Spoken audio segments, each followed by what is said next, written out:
Youth baseball to me is such a simple concept. It's just kids playing baseball. That's it. That's what it's always been about. I grew up and I played youth baseball in the 90s, and honestly, that's what I remember. Just going out to the field and playing some baseball with my friends and our coach. There was one team for every town in the county, and you played for your town where you were from.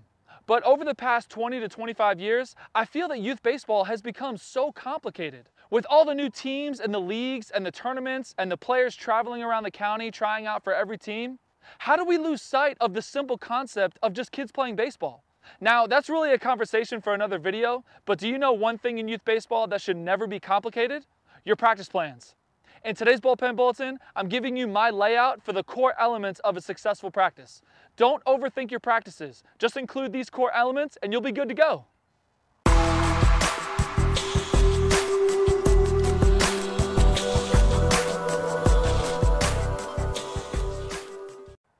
Hey team, I'm Coach Art, this is Building Better Baseball, and this is the best place for baseball education.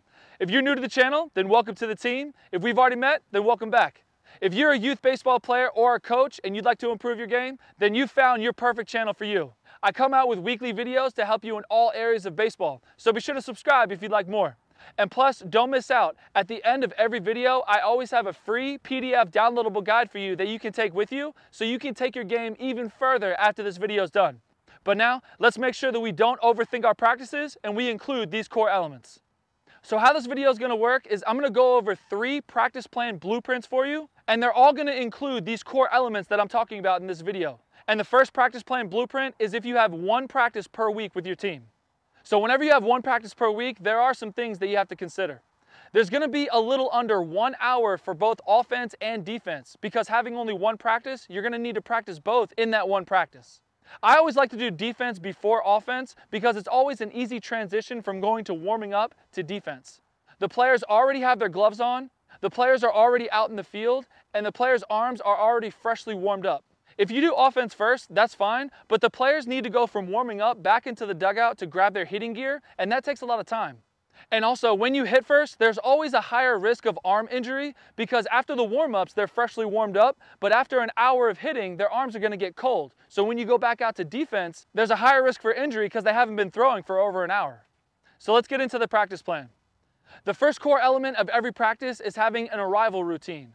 So every player on your team, they're all going to arrive to practice at different times. Some are going to be super early, and then some are going to arrive right when practice starts. You don't want the early players to just be sitting in the dugout doing nothing, waiting for practice to start.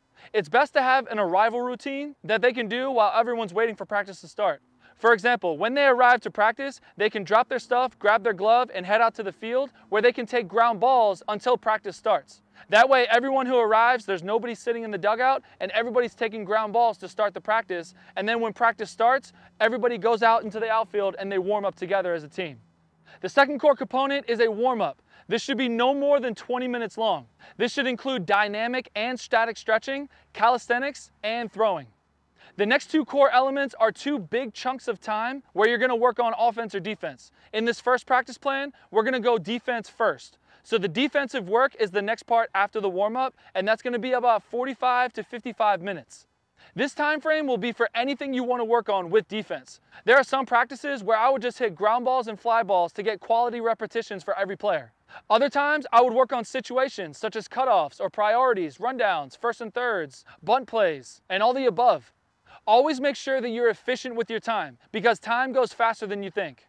The next part after the defensive work is going to be a quick transition to hitting and a water break, 5 minutes. Always put transition periods in your practice plan with a time limit. Make sure your players are on task and doing what they need to do to get ready to hit.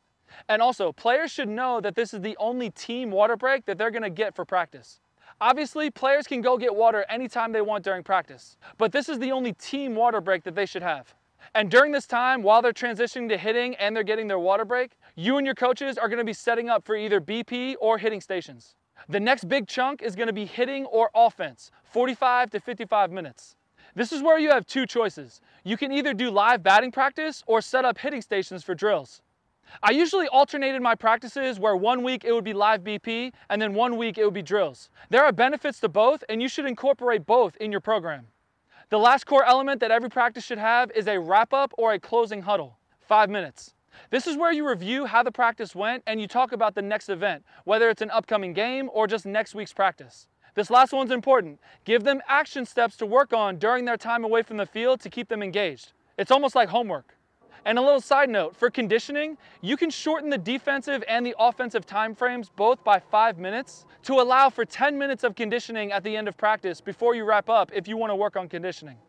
So the second one we're going to talk about is a second practice plan blueprint, and this is if you have 2 practices per week. There's going to be an offensive practice blueprint and there's a defensive practice blueprint. When you have 2 practices per week, you have much more time to devote to smaller details of the game. And I found that when you have 2 practices per week, devoting 1 full practice to either offense or defense each time was the most productive for a few reasons. 1, it sets up more of a routine for your players and yourself. If you always go offense on Tuesdays and defense on Thursdays, then your players will come into practice knowing what to expect. 2, it allows more time to focus on each part of the game. Devoting 1 practice to both offense and defense will indeed cover everything, but time is tight. And that model doesn't really allow for a deeper engagement on a subject and time for clarifying questions for better comprehension for your players. And 3, it just provides more incentive for your players to attend both practices.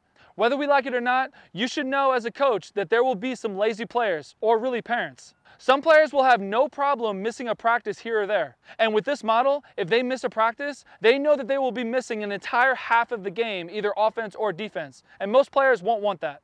So now we're going to get into the offensive practices. First core component, we have our arrival routine.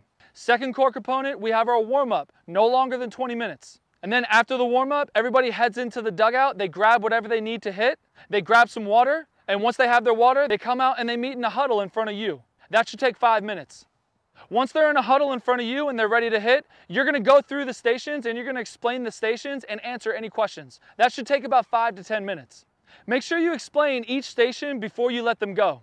Explain what the drill works on and why you're working on them. For example, you might say something like, this T drill, we're working on the outside pitch and really driving the outside pitch to the opposite field. And we need this work because you all saw in the game yesterday, we had a lot of players looking at called third strikes on the outside corner. Something like that. So the first big chunk of time after you explain the stations, it's hitting stations. This is going to take about 35 to 40 minutes. This is the time where you can work on your hitting and your bunting. You want to work on drills and different areas of the game that you think your team needs work on. Make sure that there are enough stations where 2 to 3 players are at each station, maximum. I've found that 4 people at a station, there's too many people standing around, and nobody wants to be at a station alone. The next part is transitioning to batting practice, 5 minutes. This is where the coaches are going to clean up the stations, they're going to set up for BP, and they're going to have their water break. The next big chunk of time is live batting practice. And this is going to be about 40 to 45 minutes. Whenever you do live batting practice, you always have to make sure that each player gets an even amount of time. Divide the 40 minutes by the number of players at the practice. And if you have a small number, like 6 people, I suggest doing 2 rounds for each player of about 10 quality swings, instead of doing 1 long round for each player. After 10 swings, the quality of the swings really decreased just because of fatigue after swinging the bat so much. After the live batting practice, we have our last core element. We have the cleanup and the closing huddle, and this is going to take 5 minutes. Now let's talk about defensive practices. We always start every practice with the first core element, the arrival routine. After the arrival routine, we have our warm-up in the outfield, no longer than 20 minutes. The first big chunk of time is going to be our defensive position skill work, and this is going to be about 35 to 40 minutes. This time is all about quality repetitions for each player at their position. Infielders are going to take ground balls of every kind. Outfielders will take fly balls and ground balls. Infielders should also work on turning double plays and catching fly balls in the shallow outfield while they're running back over their head. Outfielders could work on communication on gap fly balls and playing balls off the fence or hitting the cutoff man. You could also use this time for pitchers to throw bullpens if any pitchers need to throw a bullpen. And lastly, this is also a great time for catchers to work on their blocking and their skill work. After that first big chunk of time, we have our water break transition, and that's no longer than 5 minutes. After our water break, we have our second big chunk of time, and that's situational defensive baseball. And this is going to be about 40 to 45 minutes. This is the time to really get in depth with situations. Work on rundowns, first and third plays, bunt defenses, PFPs. And if you don't know, PFPs is pitcher's fielding practice, and that's when pitchers practice covering first base on a ball hit to the right side. You can work on pickoffs, on fly ball priorities, on cutoffs, on really anything that involves situational baseball. Another great use of this time, instead of doing situations, is working on base running. I always found it's best to work on base running towards the end of practice because it also works as our conditioning. If we worked on base running towards the beginning of every practice, the players will be tired and really just checked out for the entire practice. Our last core element is our cleanup and our closing huddle, and that's no longer than 5 minutes. To wrap up this video, I hope you noticed some of the core elements that all 3 of these practice plans have. They each have an arrival routine, they each have a warm-up, they each have 2 big chunks of time where you can work on different aspects of the game. They each have a closing huddle and a wrap-up. And the one thing that some coaches don't think about is they each have transition times written down with their time limits. If you build your practices around these core elements, every one of your practices will be structured, they'll be well planned out, and they'll be efficient. There's no need to overcomplicate your practices. Before you go, I put this entire video into a free PDF downloadable guide for you. It's free and you can take it with you to help you plan your practices. This free 2-hour practice plan is down in the description and it lays out everything we just discussed in this video for you to keep with you. Be sure to grab that before you go. And if you really want to take your baseball training and your baseball education to the next level, be sure to visit buildingbetterbaseball.com so you can check out my online training courses for both players and coaches. Thanks for spending some time with me today. I hope this video helped you understand how simple your practice planning can be, and by including these core elements and using them as a blueprint, you're never going to have a bad practice. I'll see you next week for another edition of the Bullpen Bulletin.